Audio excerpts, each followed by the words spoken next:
My self doctor Mittal, director Mittal hand micro surgery centre Vaishali Nagar Jaipur. आज हमारे पास एक पेशेंट है जिनको चारा देते हुए कुछ चोट लगी थी। आइए उनसे समझे उनको कैसी चोट लगी और वो कैसे ट्रीटमेंट लिया उन्होंने। नमस्कार मैडम जी। मैडम जी, आप अपनी पूरी स्टोरी बताएं कि आपका को कैसे चोट लगी और आपने कैसे उसका ट्रीटमेंट लिया। मतलब मैं रोज गाय को चारा डालने जाती थी, तो उस दिन गाय को खूंटे से उतार दिया था। मैंने उसकी चैन पकड़ ली, बैठी हुई थी वो, और मैंने उसकी चैन पकड़ ली, तो वो फिर मेरी हाथ से चैन छुड़ा के और दोबारा भाग गई। और मैंने देखा मेरा जो अंगूठे का नीचे का हिस्सा था वो एकदम उखड़ के मेरे लटक गया। फिर वहां से मैं चल दी और सामने हॉस्पिटल था, उसमें मैंने जाके कंपाउंडर से कहा कि कंपाउंडर साहब मेरे टांके लगा दो और इसे सही कर दो। तो उन्होंने कहा कि नहीं, ये बड़े डॉक्टर का केस है, मैं आपके पट्टी जरूर कर दूंगा। तो उन्होंने वो डाल करके इस पे और पट्टी से दबा के और पट्टी कर दी। और उन्होंने कहा पास में हॉस्पिटल है, आप वहां जाना। बस मैं पट्टी करा के मेरे घर पे आके मैंने अपने बच्चे को बुलाया, वहां पे भी उन्होंने वही दोहराया और मेरे टेटवेक का इंजेक्शन और एक पेन किलर का इंजेक्शन लगा दिया।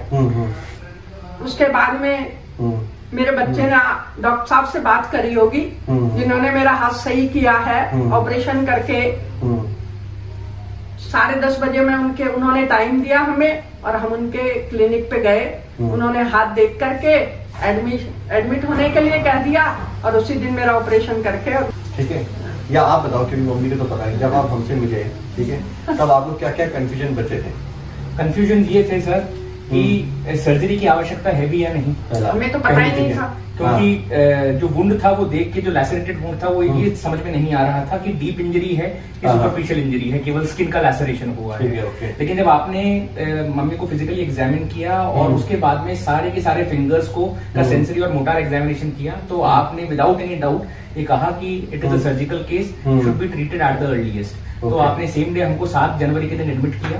3-3:30 बजे आपने इनको ओटी में लिया। 1.5 घंटे के आसपास सर्जरी चली और उसके बाद में आपने बाहर आते ही कहा कि मोटार एक्टिविटी लौट आएगी, सेंसेशंस लौटने में टाइम लगेगा, ठीक है, क्योंकि सेंसरी रिकवरी थोड़ी स्लगिश होती है, तो इट माइट टेक 1-1.5 years। लेकिन जो मोटार रिकवरी है उसमें कोई इफ्स एंड डाउट्स नहीं है कि नहीं निकलेगी।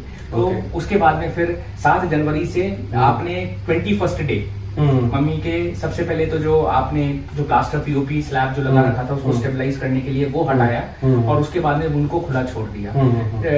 बाय गॉड्स ब्लेसिंग्स उनमें इन्फेक्शन नहीं हुआ, कोई री इन्फेक्शन नहीं हुआ और जो रिकवरी थी, ठीक है, अब मम्मी का जो फ्लिकरिंग स्टार्ट हो गया है और जो हल्की फुल्की चीजें हैं उसको उठा के इधर से उधर रख पाती हैं, रोजाना के काम कर पाती हैं। और कोई ज्यादा दर्द की कोई दवाई खा रही है? संदेश में बताओ कि लोगों को अगर कोई भी ऐसी चोट लगती है, कुछ भी प्रॉब्लम तो वो बस आपके पास चले जाए।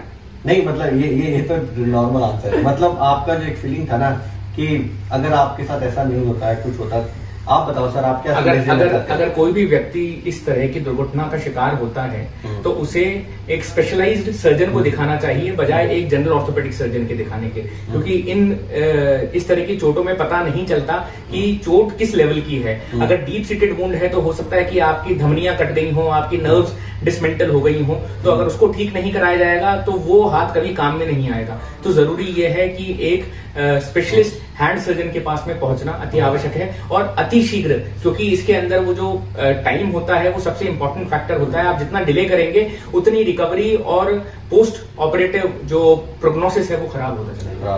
परफेक्ट। तो क्योंकि इनके जो बेटे हैं वो डॉक्टर हैं और कोई छोटे मोटे हॉस्पिटल में डॉक्टर नहीं है, he is very highly and senior consultant in reputed hospital. और क्योंकि वो हमको जानते थे तो बाई चांस, क्योंकि एज ए डॉक्टर भी, क्योंकि वो डिफरेंट फील्ड के हैं, तो वो सिर्फ ये देख रहे थे कि यहाँ देखने में बेकार लग रहा है, लेकिन उनको भी एज ए डॉक्टर भी कंफ्यूजन था कि ये वुंड सिर्फ स्किन का है या फिर डीप है, क्यों, जबकि वो देख सकते थे। लेकिन अपनी मम्मी को देखना कोई एक छोटी मोटी चीज नहीं है, क्योंकि घर के डॉक्टर घर जैसे ही होते हैं। तो एटलीस्ट इन्होंने गुड डिसीजन लिया कि ये स्पेशलाइज के पास आए, क्योंकि हमें जानते थे पहले। और जैसे ही मैंने देखा, इन्होंने हम पर बिलीव किया और इमीडिएटली डिसीजन लिया हमसे ऑपरेशन कराने का। अगर ये उस दिन ऑपरेशन नहीं होता तो एक तो नर्व्स के लिए वो पास नहीं आ सकती थी, पाँव से भी नसें लेनी पड़ती, जो घाव है वो भी इन्फेक्शन हो जाता, जो स्किन है वो भी डेड हो जाती। तो हमने हर चीज को सेव करके एग्जैक्टली वहीं का वहीं रखा और रिपेयर किया, और जैसा जैसा कहा मैडम ने किया।